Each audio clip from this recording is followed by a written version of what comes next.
Isa lang pong like, subscribe, and share. Para sa mga Sagittarius, tingnan po natin your energy. Okay? So, tuwing Lunes po kayo kasamahan nyo ang mga Gemini. Simula po ng March 9 to 16, let's see the energies surrounding para sa mga Sagittarius. So, naririto ang tinatawag na the death, your first energy. Yan, okay?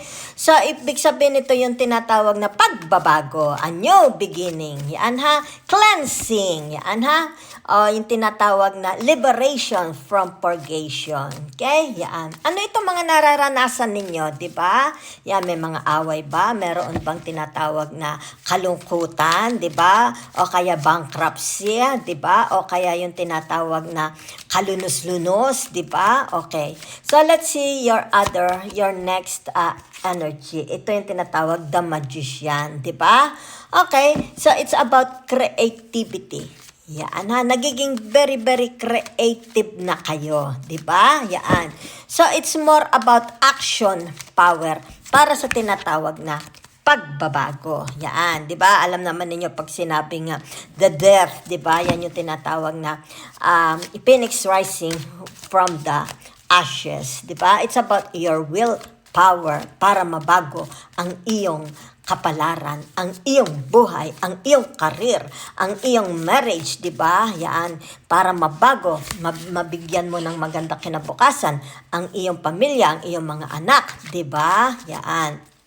So, your next energy is tinatawag na the Three of Pentacles. Yan. So, ano itong tinatawag? Meron ditong apprenticeship, di ba? Yan. So, maaring sabihin na natin nag-undergo. Yan apprentice kayo, di ba? Halimbawa, seaman, di ba? Yan. Maaring tinatawag na nag-aaral pa kayo, pero apprentice na. Di ba? Yan yun na nakikita ko for you. Yan So, meron ditong tinatawag na the Nine of Pentacles, kalayaan. Okay? So, ibig sabihin nito yung tinatawag success, financial abundance, di ba? Yan. So, whatever is this, di ba? Yan. Siguro, sabihin na natin ayaw mo na sa trabaho mo, okay? You will change your job, you will change your career, your work, di ba? So, ibig sabihin nito, apprentice ka sa bagong trabaho mo, okay? So, ibig sabihin nito, yung tinatawag yan. You are tinatawag dito na decidido, di ba? Yan. Kumbaga, nakikita dito yung tinatawag your determination, okay? Para dito sa tinatawag na wealth. Okay? So, magkakaroon ng tinatawag independence. Okay? Halimbawa, sabihin natin independence sa pamemera. Di ba? Independence sa inyong tinatawag na family life. Di ba? Yan. Maaring sabihin na natin separate na kayo doon sa sabihin na natin baka ikaw is kasama sa pamamahay mo, okay? Ang iyong mga manugang, ang iyong mga biyanan, di ba? Kasi ito, the magician. Ibig sabihin, you are determined na maalis, okay? Or mabago. O kailangan merong marilis, merong kailangan ditong tinatawag na put it into action, di ba? Yan. So, what's between you and them, whatever is this you are attracting, di ba? It's more on attracting na ito, okay? It's not manifesting. Kasi once you manifest, you put it into action, di ba? Para ibig sabihin nito, the money follows. Ay ano nga? You put it into action, what's happening na? The money follows, di ba? Kasi nga, ito yung tinatawag main concern, di ba? Ito nagpapahirap sa iyo, the death, di ba? Okay, so, Sagittarius. The next energy, the Empress, di ba? Yan.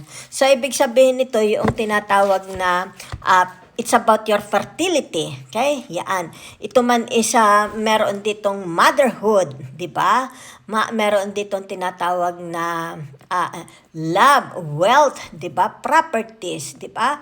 So, maaring ito yung tinatawag na magdadala, okay? Yan.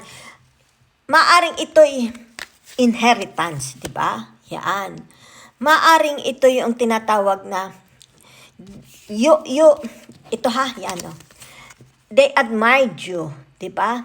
Na-attract sila sa inyo. it's like you have this magnetism, sabihin na natin, very, very appealing kayo. Yun ang nakikita ko, ha? Very, very appealing kayo to others. Yan. Kumbaga dito ay tinatawag na they respect you, they like you, di ba? They like what you offer, di ba? Your way of thinking, di ba? So, maaring ito rin. Kasi it's more about your appearance outside, di ba? It's like your body, how you present to the world, to the public. Kumbaga dito nakikita very, very magnetic kayo, di ba, sa iba.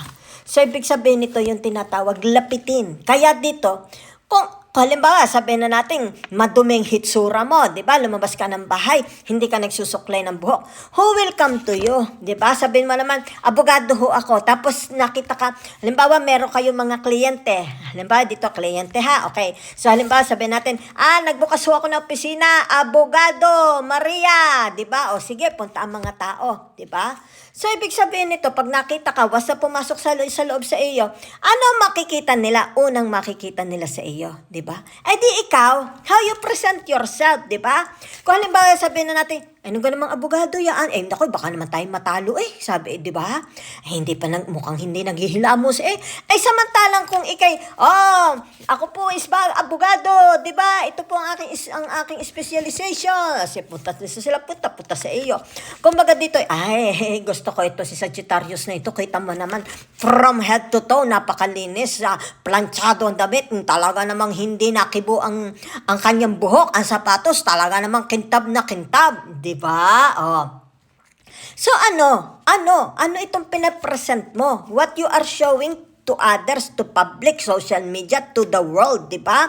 Ano ito? It's like, I want to manifest money. How can I manifest money? Magpapaganda muna ako. So kumbaga dito ay maglalapitan sila sa akin, diba? At ang tusunod is kwarta na. Diba? Kaya nga lumabas the death, diba? Anong kailangan mo? Diba? Ano ang tinatawag na gustong-gusto mo, okay, na ma-attract mo? Pag-ibig ba? Pera ba? Hanap buhay ba? Pagkain ba? Diba? Kaseksihan ba? Body? Diba? Yan. Kaya tinatawag the death, diba? Meron kang tinatawag dito na kailangan, diba? Yan. So, naku, bakit yan naman ito nabaliktad ang tinatawag na the hermit. Okay, yan yung tinatawag symbol of Virgo. Okay? So, meron dito yung tinatawag nakakaranas ng paranoia. Okay? Paranoid. Very, very paranoid ang taong ito. Nakakaranas siya ng kalungkutan. Diba? Pwede rin ito yung tinatawag antisocial. Diba? Yan. So, kung sino man ito. Kaya dito naririto ang tinatawag the death. Diba? Kung sino man ito, yan, nakakaranas, di ba? So, maaring sabihin na natin, ang ganda. It's like tinatawag na there is a deceit na deceiving, very, very deceiving, okay? Yung tinatawag outside appearance ng taong ito. Pero hindi nila alam, meron itong, it's like tinatawag na sickness or a disease. It's like tinatawag paranoid. Paranoid siya, di ba? O kaya yung tinatawag na malungkot, di ba? Sa kabila ng nakikita sa kanya, may kalungkutan pala siya. O kaya tinatawag antisocial siya, di ba? Yan. So, let's see. Okay. So, naririto yung tinatawag the Ten of Swords, di ba? The Ten of Swords is tinatawag na learning from, ito na, okay? Kaya lumabas ito, di ba? Kaya ito, di ba? Yan. Ibig sabihin nito, you are learning from your past. The Ten of Swords reversed, okay? Yan. The Death and the Magician. You are learning. You are learning from the past, di ba? Mga tinatawag trauma, yan, kalungkutan, di ba? Hardship, di ba? Yan. Kung ano man ito, ibig sabihin nito, narito ka na sa tinatawag na. Yan, no? It's like welcoming abundance, welcoming wealth, di ba? New life, ayan, dito ka na. Because wala na ito sa system mo.